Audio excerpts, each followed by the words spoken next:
And welcome to round 3. We're playing against Icribero. Not really sure what that is in reference to. But another new player here. Not sure what he's playing exactly. This hand looks perfect. Evolving Wilds, good tap land on turn 1. We love those turn 1 tap lands. I think I said good luck, have fun. He goes, what's that mean? Good luck, have fun. So he's not. Maybe English is not the first language.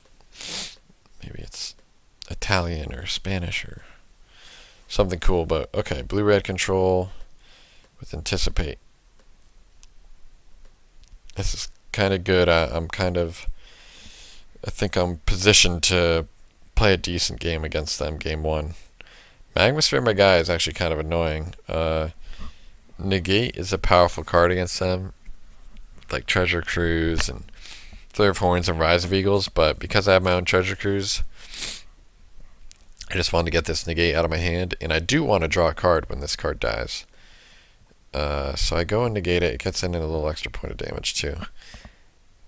Maybe not the best play. May have been better. Maybe would have been better to just let it happen and play another Jeskai Sage. But he encrusts it anyway, and I don't have any Sidithi's Faithful mains, so I'm not going to be able to get value off him anymore, but oh well. I just take the opportunity to We Fate on my main phase. Again, would have been better as Divination. We should do a counter. It's like the second, maybe third time that it would have been better as Divination. It hasn't been relevant necessarily, but like we wouldn't have done anything with the extra mana that turn. But I like that. Getting a Nullify out of his hand is pretty good, just because it's more likely that a relevant card like Whirlwind Adept will resolve later. So we're hitting our land drops, and we're not going to play into his counter mana. We're really hoping that he just taps out for exactly something like this. So the play here is to, in response, anticipate, hope to hit, negate, Disdainful Stroke, or cancel.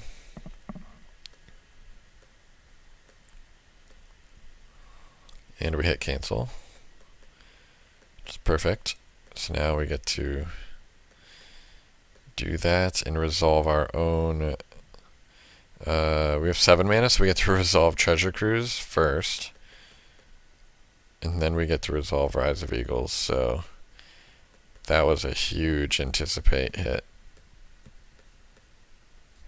Get to put land on bottom, most likely. Don't need it. Voyages end one of our tokens, Magus Praise the other. Okay, that's kind of annoying. But again, we're already up 7 cards on him, and we have 2 more cards in hand. And we have 3 more lands in play. So, Divination. I go for the In Response Enhanced Awareness, just so he doesn't like play land, cancel, or something. I just want to make him have negate or Disdainful Stroke right away. Here we can definitely discard Nullify. Nullify seems to be a blank against him. He might be playing Benthic Giant or Whirlwind Adept, but most of these decks, if they show Flurry of Horns, they'll play Rise of Eagles, and that's it. And we have another Nullify anyway, so he shows his second Nullify, which I think is fine because I get to negate back. And again, me having the Hexproof Creature down is pretty huge, I think. So I give him this opportunity to resolve a Treasure Cruise, which is fine. Yeah, so we're in a spot now that we like. We play the We Fate, hoping that he actually tries to do something about it. He does. He canceled it, which is interesting that the spell that we cast that draws 2 cards, he stops, but not the one that lets us draw 3. Boom. So we hit land, get to leave open, stroke, nullify. Not going to play Nimbus Naiad. We're going to wait for him to play Flurry of Horns, and then like not attack, and then play Nimbus Naiad and fly over, which is a pretty sick combo. But he has to resolve a spell first, which we are pretty keen on not allowing. So again, that one of Disdainful Stroke in the main deck, pretty relevant and helpful right there. Here's it's just kind of a bloodbath where just kind of doing whatever the hell we want. He's just always been behind and been forced to play his spells into our spells ever since that turn where we got to cancel his Flurry of Horns and then resolve our Rise and Treasure Cruise. So he's just always been a little behind. So here we get to Griptide 1. I could have done it on my turn after he double blocked potentially and eaten them both. But it's just more mana efficient to do it that way. Now I can play Treasure Cruise again. Kind of forces him to chump block here. Just if he doesn't, he would have been lethal because I could have anticipated. And we just get to hit our land drop and throw down another. And that is game 1. Let me see if I can keep track of the games this time. So game 1 showed us Encrust. We're going to be putting in a couple CDC's Faithful to help with that, because being able to bounce is also pretty good against his Flurry of Horns and Rise of Eagles. So other than that, Disdainful Strokes and negates are good. The nullifies are pretty awful. Coral Barrier's coming in. He probably also has Coral Barrier, but we don't want nullify for those. And the bounce spells can kill the tokens too. So game 2.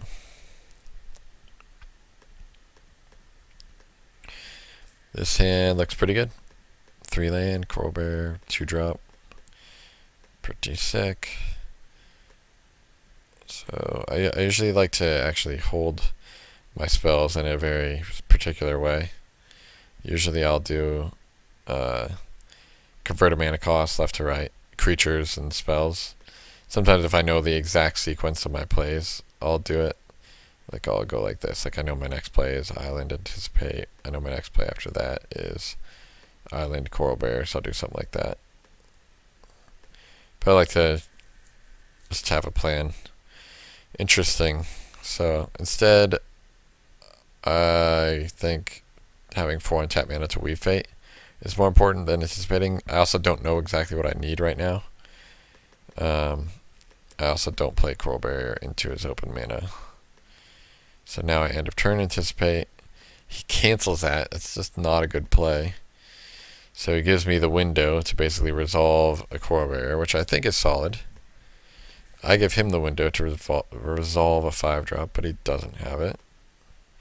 And he's stuck on land, even after anticipating. So this is really interesting to me. So I'm just going to keep Coral Barriering. He did have the Nullify. He lands his own, which is a little annoying, but have the cancel here.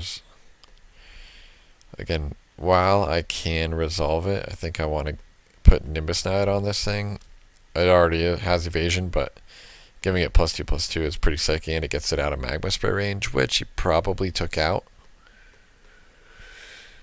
Okay.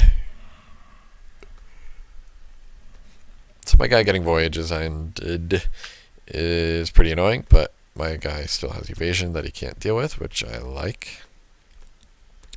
So again, this is still good for me. I feel like I'm taking the proactive role. Divination's fine. Encrust my guy. I did think about canceling, but I Weave Fate first, see what I hit. And then I figured, no, 4 cards in hand. You could have Treasure Cruise or Rise of Eagles. Like, I need to cancel something important. So, hit another land, which is really bad. I'm like kind of flooding out here. Zacharias form again, really bad. But helps my Whirlwind Adept get through his Coral Barriers. So I counter the Rise of Eagles because I pretty much have to. Another Nimbus Knight is not a bad draw. I get to start beating down again. So, I mean, I got him on a clock. Dang, another Rise of Eagles. Okay. No longer have him on a clock. Well, I still do, actually. He can't block. Okay, and this is actually really interesting. If you notice, he hasn't been attacking with his squid, and the fact that I do attack this turn, and he probably like figures out that he can't block. He goes, oh, that thing has Island Walk. Maybe I should have been attacking with it the whole time. It comes to play tap land is really annoying there because it puts me on a 4-turn clock instead of a 3-turn clock, but he voyages in, my guy. Anyway, that's really annoying. So I have the Disdainful Stroke for the Treasure Cruise, and he figures out that he can attack. I keep drawing lands, which is really annoying. Aqueous Form at least lets me keep attacking and scrying. Another land, put that on bottom. So we literally don't have that much we can hit now that's very good. The Whirlwind Adepts aren't very good because I can't put Aqueous Form or Nimbus Naiad on them. He's got multiple Rise of Eagles to play. He's attacking me much faster than I'm attacking him.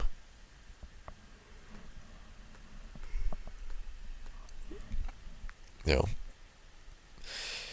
searching for a land with Velen Wilds isn't even that good there because I already have a land on bottom.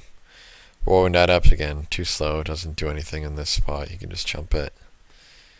Yeah, we really need to hit like Treasure Cruise into like, you know, Anticipate into like Rise of Eagles. We needed something to stop his attack, but we just hit all lands. So kind of unfortunate that we flooded out here, but again, somehow he got up on cards than us. We're only we're behind 4 cards, and 3 of the cards that we did get were lands that were searched. I guess 2 were his, so we're down like 4. We're down 5. So yeah, the divinations, the early game divination really helped smooth him out. So yep, that was game 2. Kind of got dominated in that mid to late game transition there, just with a little bit more powerful draws. So again, we're playing a little bit too reactive. I mean, we could go up to like 4 Rise of Eagles, like if we were a normal deck, normal build of this deck. So it's certainly not great, but we will hope to hit lands and then we'll be fine. We do hit land and then we're fine. 3rd land, okay. Would like to hit land. We don't. Again, divination would have been great instead of this stupid Weave Fate. Land, okay, is great. But now, he lightning strikes me. I could have canceled that, but I'm like, no, I'm committed to Weave Fating. And so I do. I think he might counter this. He does not. We do not hit a land, but we do hit Coral Barrier, which we can play, so that we don't have to discard 2 cards this turn. He nullifies it, which is annoying, but what would you discard here? It's actually really interesting. I think because we have so many cards in hand and not enough mana, I think Enhanced Awareness is probably what I discarded. Yep. We don't need more cards. We hit the 5th land. Again, we're not going to play into any counter magic, but we're just going to hold ours open. Don't care about him anticipating. It's kind of like, again, we're in that spot with whoever blinks first is going to get screwed. Divination, on the other hand, here is a good one to cancel, because I don't want to discard if I miss land drop next turn. So yeah.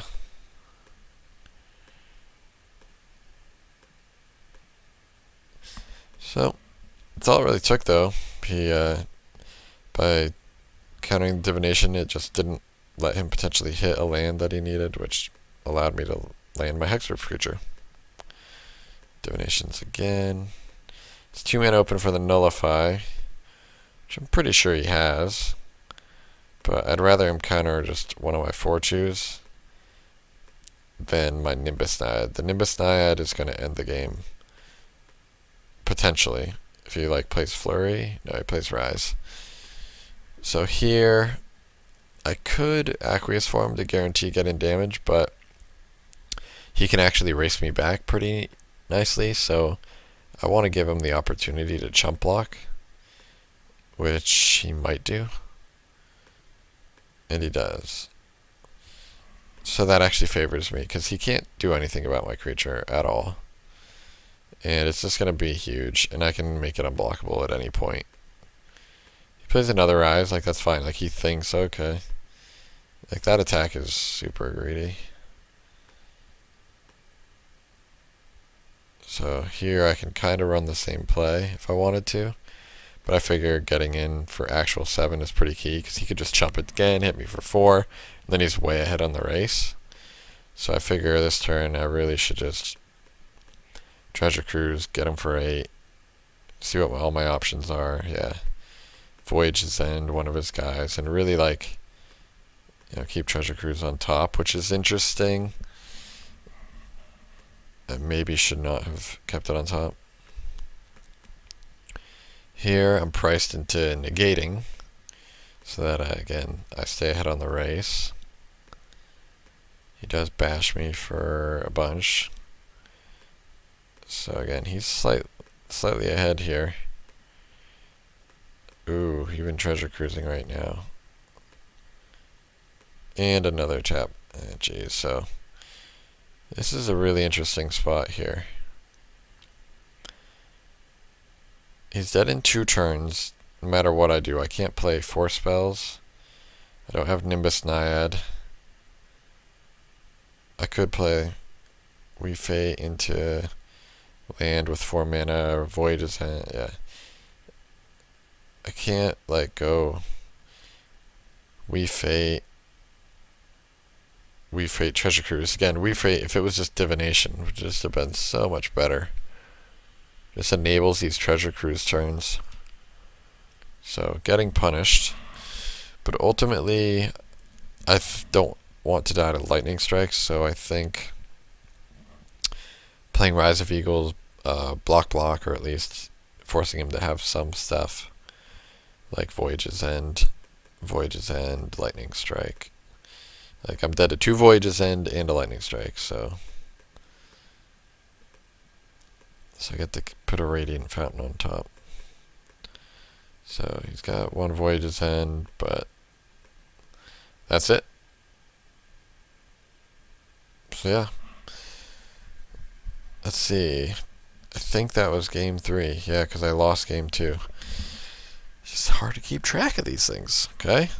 But yeah, so the Aqueous Form, I really like what it did, though, to the race in that game.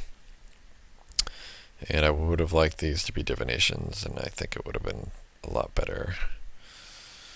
But yeah, 3-0 after the Swiss. Let's rock it into the semifinals.